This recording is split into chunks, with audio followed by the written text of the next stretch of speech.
चर्चा ही सुनी थी।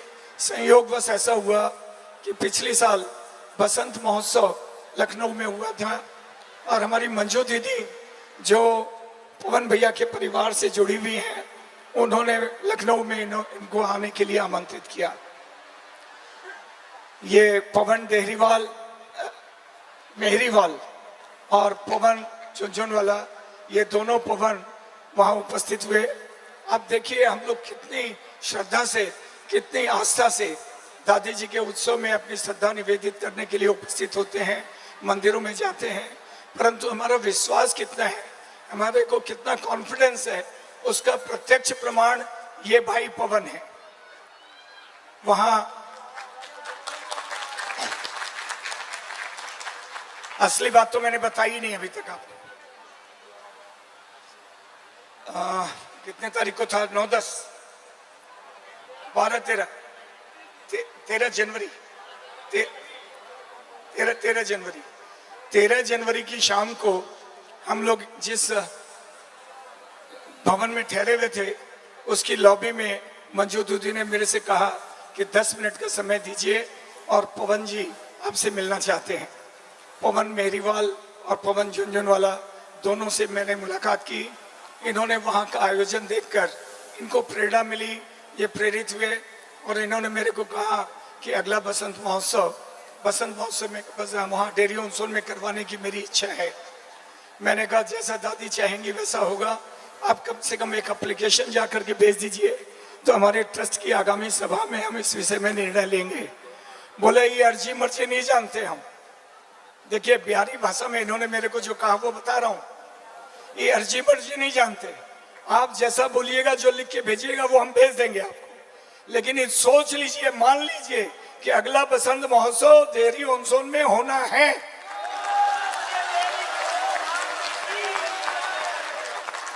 देखिए कितना बड़ा कॉन्फिडेंस, कितनी बड़ी आस्था और कितनी बड़ी श्रद्धा इस व्यक्ति के मन में है दादी जी के प्रति, जिसका प्रत्यक्ष प्रमाण है। मैंने इनको छोटी सी बात में इशारे में पूछा कि डेयरी ऑन में बहुत बार गया हुआ हूँ, वहाँ क्या संसाधन हो पाएंगे? बोले आप काहे चिंता करते हैं, सब होगा, दादी करेगी। देखिए आप कर पाएंगे? बोले हम करने वाले कौन और आपकी क्या औकात? मेरे को इन्होंने कहा कि आपकी क्या औकात है, करने वाली तो दादी है, वो करेगी। और इन्होंने जो कुछ किया वो अविस्मरणीय है। इस छोटे से संसाधन वाले गांव में जिस प्रकार की व्यवस्था इन्होंने की है, शुरू से लेकर के अंत तक, सिर्फ मेरे मुंह से कहने की देरी थी। मैंने जो मुंह से निकाला, इन्होंने कहा ये व्यवस्था तो मैंने कर रखी है। और आज यहाँ आप लोगों को आकर के महसूस हुआ होगा कि पिछले बसंत महोत्सव में जो लोग जा करके आए हैं उन लोगों को कैसी व्यवस्था मिली थी और यहाँ किस प्रकार की व्यवस्था हुई। इसका मैं इकलौता व्यक्ति हूँ शायद इंडिया में जिसने 37 बसंत महोत्सव आयोजित किए और सभी की व्यवस्था मैंने की। सभी में व्यक्तिगत रूप से उपस्थित होकर मैंने कार्यक्रम विटनेस किया। लेकिन आज के इस कार्यक्रम में एक विशेष बातें जो मेरे को देखने के लिए मिली, आप लोगों का 2-4 मिनट का समय लूंगा मैं। प्राय जहां जहां दादी जी के कार्यक्रम होते हैं उसमें सिर्फ मारवाड़ी समाज के लोग ही आते हैं विशेष करके, लेकिन यहाँ जाति पाति संप्रदाय और कोई भी समाज, किसी में कोई फर्क नहीं नजर आया। ये अपने आप को बिहारी बताते हैं और बाकी सबको मारवाड़ी बताते हैं।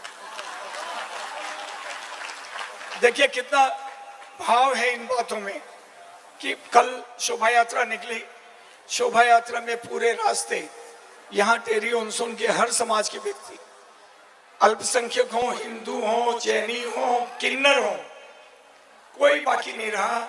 और शोभा यात्रा के बाद जैसे ही यहाँ दादी जी पधारी, उसके थोड़ी देर बाद कुछ किन्नर समाज के लोग यहाँ कार्यालय के सामने आकर के उन्होंने अपनी प्रस्तुति दी और वो प्रस्तुति देख करके मैं प्रेरित हुआ कि अपने भजन मंडली के जो लोग या मंडल के जो लोग भजन गाते हैं उससे ज्यादा भावपूर्ण भजन ये किन्नर समाज इनकी प्रस्तुति है।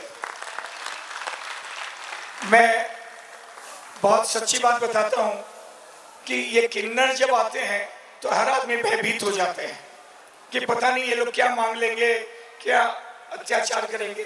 लेकिन वास्तविकता ये है, हम लोगों की ये मान्यता है कि इन किन्नरों का दिया हुआ आशीर्वाद बहुत फलता है। ये मान्यता है, इसीलिए अपने घरों में जब कोई बालक पैदा होता है तो इनको किन्नरों को बुला करके नाच करवाते हैं और बच्चे को सामने रख करके उसकी गोदी में दे करके उससे आशीर्वाद मांगते हैं। तो कल जब यहाँ मैंने देखा कि किन्नर समाज दादी जी के भजन गा रहा है तो मेरे को बड़ा आश्चर्य हुआ, क्या बात है, ये तो बड़ी अजीब सी बात लगी। मैंने पवन जी को कहा, पवन जी ये किन्नर समाज, बोला खाई किन्नरों की बात क्यों करते हैं, यहाँ का बच्चा बच्चा हर जाति का आदमी दादी में है, तो मैं इनकी तो एक प्रस्तुति की आवश्यकता है भजन में। तो इन्होंने क्या, लीजिए अभी फोन करता हूँ, और कल शाम को उन्होंने यहाँ प्रस्तुति दी है किन्नरों में। मैं समझता हूँ कि अपने भक्तों से किसी मामले में कम नहीं थे वो लोग। तो कहने का तात्पर्य मेरा सिर्फ ये है कि यहाँ डेरी ऑनसोन में जो मैंने देखा कि सर्व समाज के लोग इसमें उपस्थित हैं, और मैंने जिस ढंग से मेहनत करे हुए दूसरी जातियों के लोग, शुरू से आज तक झाड़ू लगाने वाले से लेकर के हर व्यक्ति दादी मैं है, लगता है पूरा शहर वो दादी मैं हो गया है। जितने लोग यहाँ बाहर से पधारे हैं, मैं समझता हूँ लगभग बाहर से आने वाले व्यक्तियों की जो संख्या है उसमें 90% आदमी डेरी ऑनसोन कहाँ है इसकी जानकारी नहीं थी। जब हम लोगों ने बताया कि डेरी ऑनसोन में कार्यक्रम होगा तो लोगों ने पूछा कि ये है कहाँ। तो ऐसी जो है स्थिति थी, और उस स्थिति में आप देखिए कि जितनी बड़ी संख्या में यहाँ बाहर से लोग उधर पधारे हैं, जितने शहरों से लोग यहाँ आए हैं, इतने शहरों के लोग पहले किसी बसंत महोत्सव में नहीं आए। ये मैटर ऑफ रिकॉर्ड है। मैं आपको गिना सकता हूँ उंगलियों पे कि कई नई जगह के लोग यहाँ आए हैं इस बार पहली बार, और जैसा आनंद उन लोगों को आया, मेरी समझ में भविष्य में वो हमेशा बसंत महोत्सव में सम्मिलित होंगे। दूसरी बात मैं थोड़ा सा बताना चाहता हूँ कि हमारे इस कार्यक्रम में बहुत से भजन के मंडल और गायक कलाकार यहाँ उपस्थित हुए। सभी की शिकायत है कि हम लोग इतनी दूर दूर से आते हैं, इतना पैसा खर्च करके आते हैं, हम लोग को मात्र 10-20 मिनट का समय दिया जाता है। मेरा अनुरोध है आप सबसे कि आप अपनी इस सोच को जरा सा सकारात्मक बनाइए। आपकी हाजिरी ही दादी के दरबार में काफी है। ये भजन गाने के लिए नहीं, हम लोग इस कार्यक्रम में पार्टिसिपेट करने के लिए यहाँ आए, हम लोग अपनी श्रद्धा निवेदित करने के लिए आए, यहाँ दादी जी के चरणों में आए, ये भाव होना चाहिए। अब मेरे को 10 मिनट समय कम मिल गया, मैंने तो भजन कम गाए, ये भावना हम लोगों की नहीं होनी चाहिए। मैं कोई उलाहना नहीं दे रहा हूँ, मेरी सलाह है आप लोगों को कि आपके सोच को सकारात्मक बनाइए कि आपके ऊपर दादी जी की विशेष कृपा है कि आप इस कार्यक्रम में यहाँ उपस्थित हो पा रहे हैं। मैं थोड़ी सी जानकारी आप लोगों को मंदिर के बारे में देना चाहता हूँ। श्री रानी सती जी मंदिर झुंझुनू में यहाँ उपस्थित बहुत से लोग गए होंगे। जो लोग बाहर से जाते हैं वो सिर्फ दादी जी का दर्शन करते हैं और चले आते हैं। मंदिर के कार्यकलापों की उनको कोई जानकारी नहीं, मंदिर में कितने भवन हैं, मंदिर की क्या व्यवस्थाएं हैं, मंदिर क्या समाज सेवा कर रहा है, इनसे किसी को कोई ताल्लुक नहीं। मैं आपको दावे के साथ बोलता हूँ कि पूरे राजस्थान में एकमात्र रानी सती मंदिर झुंझुनू है जिसका समाज की सेवा में अग्रणी भाग हमेशा से रहा है। हम सन 1955 से निःशुल्क बालिका विद्यालय चला रहे हैं झुंझुनू में। लगभग 1500 बच्चियां निःशुल्क शिक्षा ग्रहण कर रही हैं, और करीब 90% उसमें से SC/ST परिवार की हैं। आप सोच सकते हैं कि निःशुल्क स्कूल पहली बार, और दूसरी उसकी छात्राओं की संख्या SC/ST परिवारों की।